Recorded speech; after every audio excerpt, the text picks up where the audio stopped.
মাশাআল্লাহ, দেখুন কত সুন্দর হয়েছে আজকের রান্নাটা। হ্যালো গাইস, আজকে রান্না করছি হাঁসের মাংস। আমি কিভাবে সম্পূর্ণ হাঁসটা প্রসেস করলাম, পরিষ্কার করলাম, সব কিছু এই ভিডিওতে দেখতে পারবেন। এই তো হাঁসটা দেখলাম। আর এখন আমি গরম পানি করে নিচ্ছি, বড় একটা বলে নিয়ে নিচ্ছি। তো হাঁসটা এই বলের মধ্যে ডুবিয়ে নিচ্ছি সুন্দরভাবে, যেন একদম লুমের একদম গোড়া পর্যন্ত পানি পৌঁছে যায়। রুমের গোড়া পর্যন্ত পানি পৌঁছে যাওয়ার পরে এটা সুবিধা হবে যে খুব সুন্দরভাবে এগুলো লোমগুলো উঠে আসবে। এইভাবে দেখেন আমি লোমগুলো কিন্তু এই যে একটার পর একটা টেনে টেনে উঠিয়ে নিচ্ছি। এই যে হয়তো বেশি সময় না, অল্প একটু সময় লাগবে। আর এই হাঁসটার একটু বয়স হয়েছে, সেজন্য হচ্ছে যে মোটা মোটা যে পশমগুলো, লোমগুলো, এগুলো তেমন বেশি নাই। এত বেশি পরিষ্কার করতে আমার কষ্ট হচ্ছিল না। তো আমি খুব দ্রুতই কিন্তু এটা পরিষ্কার করে ফেলতেছিলাম, খুব সহজে। আমার কাছে খুব বেশি ভালো লাগছিল, কারণ মোটামুটি একটু বয়স্ক হাঁসগুলোর হচ্ছে মোটা মোটা লোমগুলো কম হয়, ছোট ছোট লোমগুলো কম হয়, যেগুলো না পরিষ্কার করলে খাওয়া যায় না, রান্না করা যায় না। যেহেতু এটা মোটামুটি ভালোই বয়স হয়েছে, সেক্ষেত্রে এই হাঁসটাও কিন্তু অনেক সুন্দর, একদম ঝকঝকে হয়ে যাবে। এই যে দেখেন, আমি কিন্তু খুব অল্প সময়ের মধ্যে এটা ঝকঝকে করে পরিষ্কার করে নিয়েছি। এখন আগুনে সেকা দেওয়ার পালা। আমি নিয়ে আসছিলাম চুলার ধারে এটা সেকা দিতে, তো আম্মা আম্মা আমার কাছ থেকে নিয়ে এটা সেকা দিয়ে দিচ্ছে।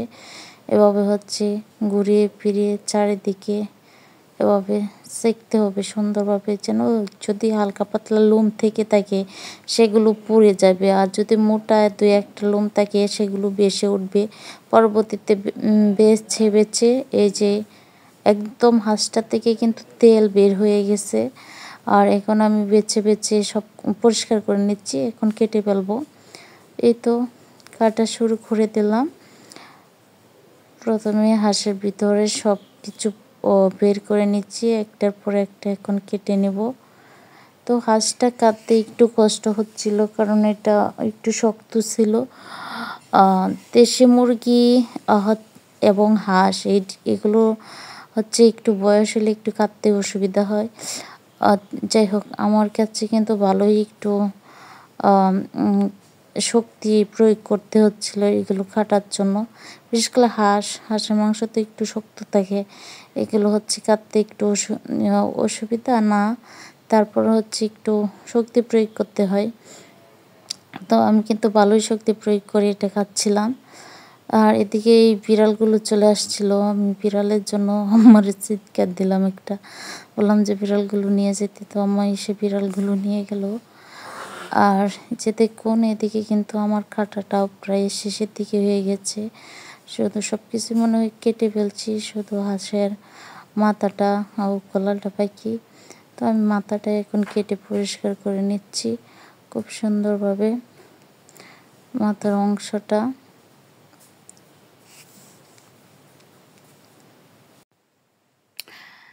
এই যে দেখুন, আমার কিন্তু কাটা প্রায় শেষের দিকে। এই যে গলার দিকে যে চামড়াটা থেকে এখানে ছোট ছোট পশম ছিল, সেগুলো পরিষ্কার করে নিয়েছি সুন্দরভাবে। এখন হচ্ছে আমি সুন্দরভাবে কেটেও নিচ্ছি, একটার পর একটা পরিষ্কার করে এভাবে কেটে নিচ্ছি।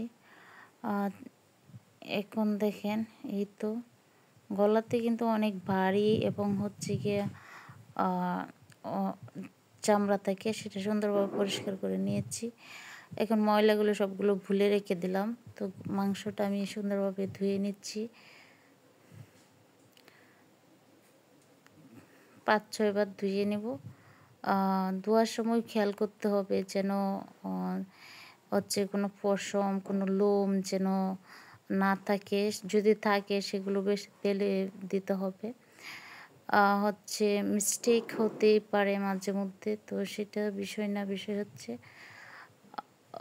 সুন্দরভাবে খেয়াল করে দেখতে হবে। আমিও সেগুলো খেয়াল করে দেখছিলাম ময়লা আরও রয়েছে কিনা। এভাবে 5-6 বার করে ধুয়ে নিয়েছি। এখন মাংসটা আমার ধোয়া শেষ, এমন আমি এখন এখান থেকে একদম সব কিছু রেডি করে নিয়ে যাচ্ছি। আম্মা সমস্ত মশলা আমাকে প্রস্তুত করে দিয়েছে বেটে। তো আমি কিন্তু এগুলো সব দিয়ে দিয়েছি। এখানে যাবতীয় যত মশলা আছে সব, আদা রসুন পেঁয়াজ বাটা, জিরা, তারপর হচ্ছে যত প্রকার তেজপাতা, যত প্রকার গরম মশলা সব কিছু দিয়ে দিচ্ছি। এই যে দেখুন আমি রান্নাটা কিন্তু গ্যাসে বসিয়ে দিয়েছি। তো আমি কিন্তু এতে কোনো পানি অ্যাড করিনি, এমনিতেই কিন্তু এইটা থেকে পানি উঠে যাচ্ছে। তো এইখানে রান্নাটা হতে হতে কষানো হতে হতে আমি বলে দেব হাঁসের মাংসে কী কী পুষ্টি উপাদান থাকে। হাঁসের মাংস খুবই পুষ্টিকর এবং শক্তিদায়ক খাবার। এতে বিভিন্ন ভিটামিন, খনিজ, প্রোটিন ও ফ্যাট বিদ্যমান থাকে। হাঁসের মাংসের পুষ্টি উপাদানসমূহ: প্রোটিন শরীরের কোষ গঠন ও টিস্যু মেরামত ও শক্তি যোগায়। চর্বি হাঁসের মাংসে মুরগির তুলনায় চর্বির পরিমাণ বেশি থাকে। এতে আনস্যাচুরেটেড ফ্যাটি অ্যাসিড, যেটা হচ্ছে অসম্পৃক্ত ফ্যাটি অ্যাসিড, যেমন ওমেগা 3 ও ওমেগা 6 ফ্যাটি অ্যাসিড থাকে, যা হৃদযন্ত্রের জন্য উপকারী। এছাড়া থাকে লোহা, যা রক্তে হিমোগ্লোবিন তৈরিতে সাহায্য করে এবং রক্ত স্বল্পতা প্রতিরোধ করে। জিঙ্ক রোগ প্রতিরোধ ক্ষমতা বৃদ্ধি করে এবং ক্ষত সারাতে সহায়তা করে। ফসফরাস হাড় ও দাঁত মজবুত রাখে। সেলেনিয়াম শক্তিশালী অ্যান্টিঅক্সিডেন্ট হিসেবে কাজ করে। B vitamins vitamin B complex, বিশেষ করে vitamin B6, vitamin B12, niacin, riboflavin শক্তি উৎপাদন, স্নায়ুতন্ত্রের সুরক্ষা ও রক্ত তৈরিতে সাহায্য করে। ভিটামিন এ দৃষ্টিশক্তি ভালো রাখে ও রোগ প্রতিরোধ ক্ষমতা বাড়ায়। সংক্ষেপে বলতে গেলে হাঁসের মাংসে প্রচুর প্রোটিন, স্বাস্থ্যকর fat, vitamin B complex, vitamin A, লোহা, জিঙ্ক, ফসফরাস ও সেলেনিয়াম থাকে।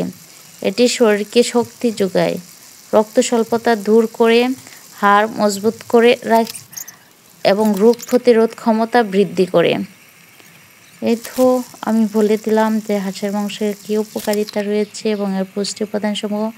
আমি অল্প একটু তরকারি তুলে নিয়েছিলাম দেওয়ার জন্য আমার ভাইকে খাওয়ার জন্য। তো আমার হাঁসের মাংসটা কিন্তু হয়ে গেছে। এই যে দেখুন কত সুন্দর হয়েছে, মাশাআল্লাহ। তো সবাই ভালো থাকবেন এবং ভিডিওটা ভালো লাগলে একটা লাইক, কমেন্ট ও শেয়ার করতে ভুলবেন না। ধন্যবাদ সবাইকে।